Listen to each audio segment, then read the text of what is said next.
Saya kira ini ada persoalan dari postingannya Gus Afandi ini di Facebooknya. Jadi beliau itu mengatakan bagaimana dengan ustadz-ustadz Salafi Wahabi yang jadi panutan itu yang fatwanya aneh-aneh.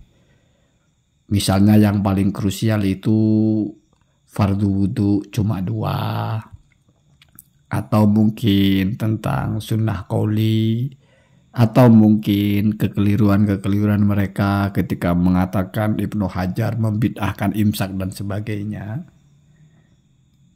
Lalu membawakan satu ibarah yang seram sekali. Itu ucapan dari seorang sahabat.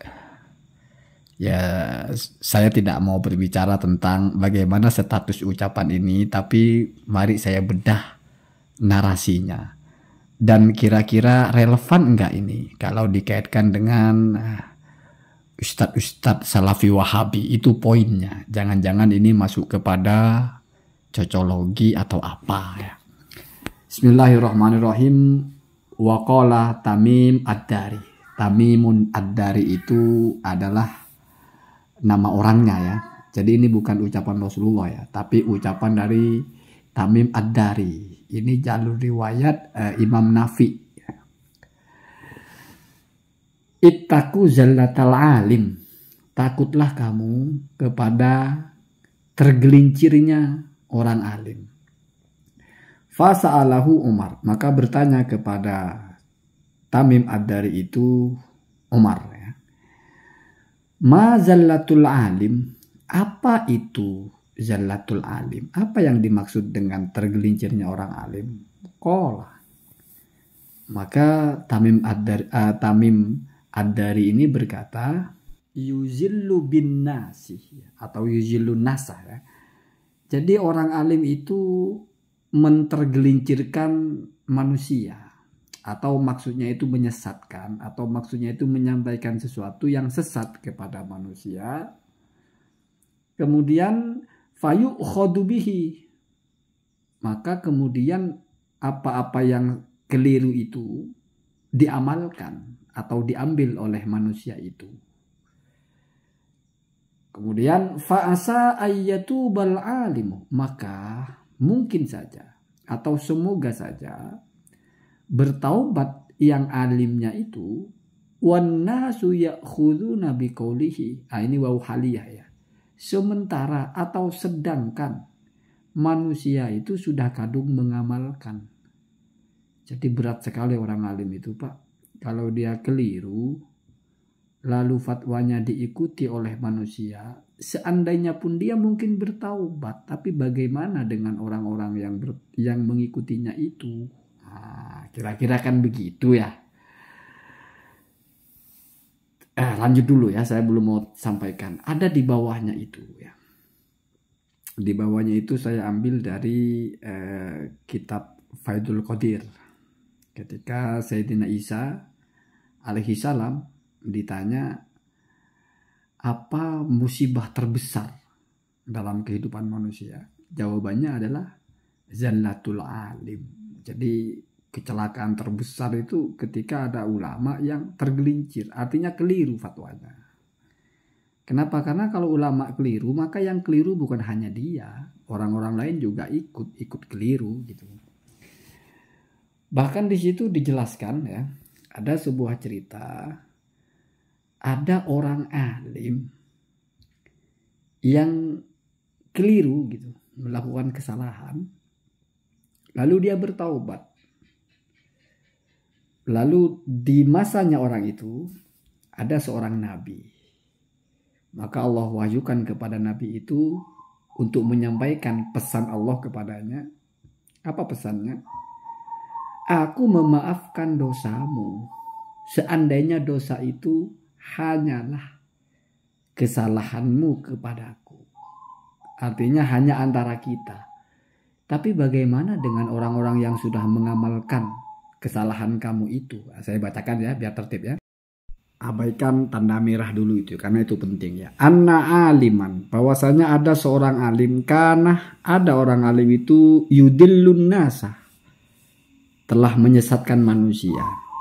Artinya dia telah tersesat dan juga menyesatkan manusia karena diikuti. Nah, begitu ya. Bibid'atin dengan sebuah bid'ah. Nah, kemudian summa taba, kemudian orang alim itu bertaubat. Wa amila solihan. Dan dia juga sudah mengerjakan amal-amal yang soleh.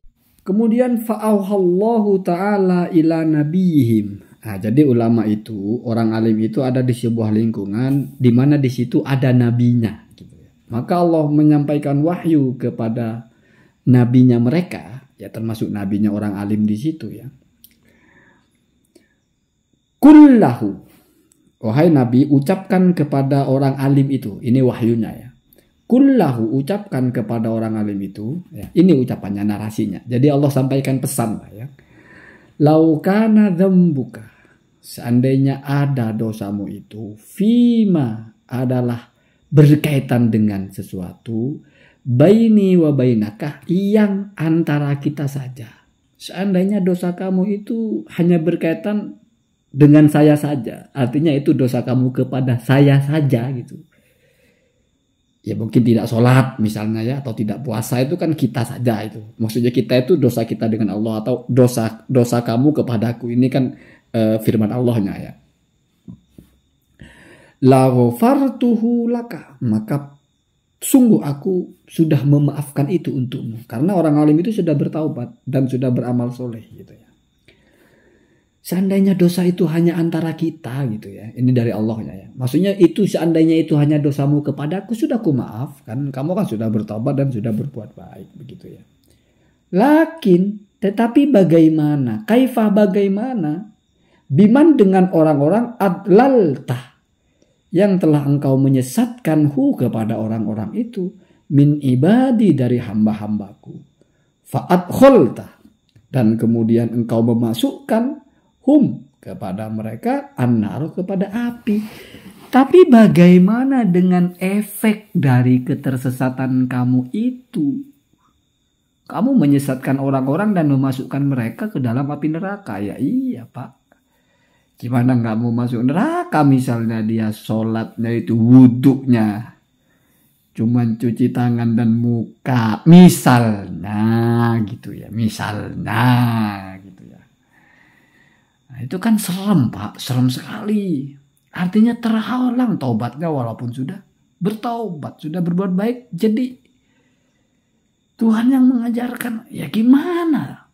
Kalau dosa kamu yang kepada saya saja selesai. Gampil itu.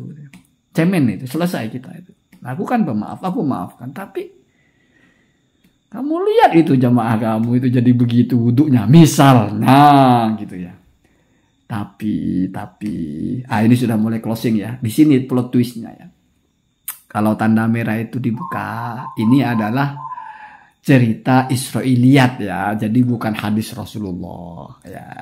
Ya kita tidak bicara ini benar ini salah, tetapi ini cerita Israiliyat, ya, cerita di kalangan Bani Israel dulu. Maka bahasanya kepada nabi mereka gitu. Kemudian plot twist yang kedua ya.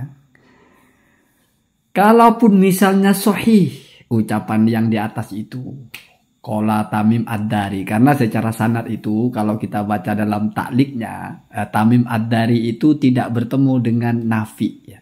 Jadi Imam Nafi itu menceritakan tentang ucapan Tamim Ad-Dari, padahal Nafi dengan Tamim Ad-Dari tidak ketemu, katanya begitu.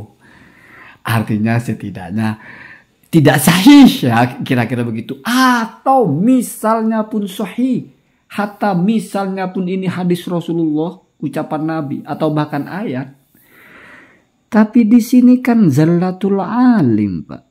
Ketergelincirannya ulama Pak. Ketergelincirannya orang alim. Sekarang kalau ada orang rukun wudunya 2, masa alim Pak? Artinya ini tidak bicara mereka kan kalau secara redaksi ya. Jadi ini nggak bicara tentang Ustaz Salafi Wahabi yang baca kitabnya begitu, bicara fikih dasarnya begitu. Jadi naik mereka itu kalau kita pakai narasi ini seolah-olah mereka itu ulama gitu, seolah-olah mereka itu alim gitu, sehingga kita kaitkan dengan zallatul alim gitu. Ini kan zallatul alim, ini ulama Pak. ahli ilmu. Kayaknya bukan mereka yang dimaksud. Allahumma hdina hada sabil.